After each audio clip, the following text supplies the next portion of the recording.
গিন্নি, আমি গেলাম।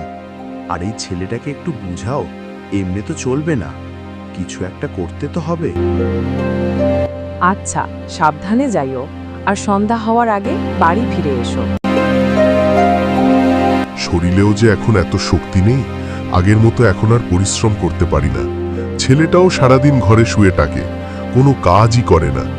আমিও তো এখন আর আগের মতো কাজ করতে পারি না।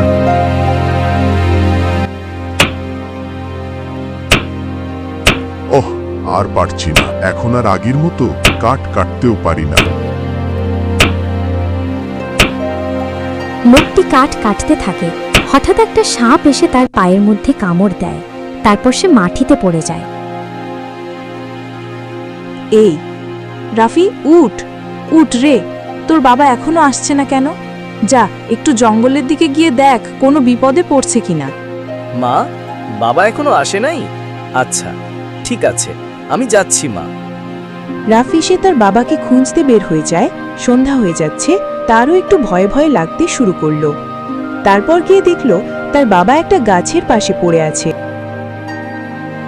বাবা, ও বাবা, তোমার কি হয়েছে?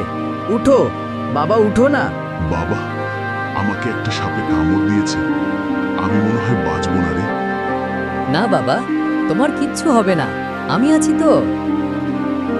তারপর রাফি তার বাবাকে বাড়িতে নিয়ে আসে। রাফি, কেমনে কি হলো বাবা? মা, বাবাকে সাপে কামড় দিয়েছে। কি বলিস রাফি? এখন কি হবে?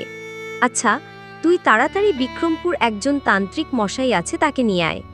তাড়াতাড়ি আসবি কিন্তু। আচ্ছা মা, আমি যাচ্ছি।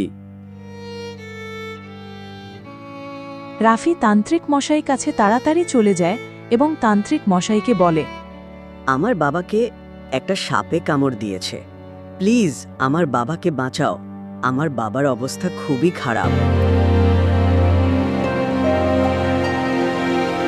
ঠিক আছে বাবা, আমি তোকে একটা ঔষধ দিয়ে দিচ্ছি, তুই এটা তোর বাবার শরীরে স্পর্শ করবি, তাইলেই তোর বাবা সুস্থ হয়ে যাবে। তান্ত্রিক মশাই অলৌকিকভাবে একটা গাছের ডাল নিয়ে আসে। রাফি, এনেছিস? মা, তান্ত্রিক মশাই এই ডালটা দিয়েছে, এটা নাকি শরীরে স্পর্শ করলে ভালো হয়ে যাবে। আচ্ছা, তাড়াতাড়ি করতে হয়।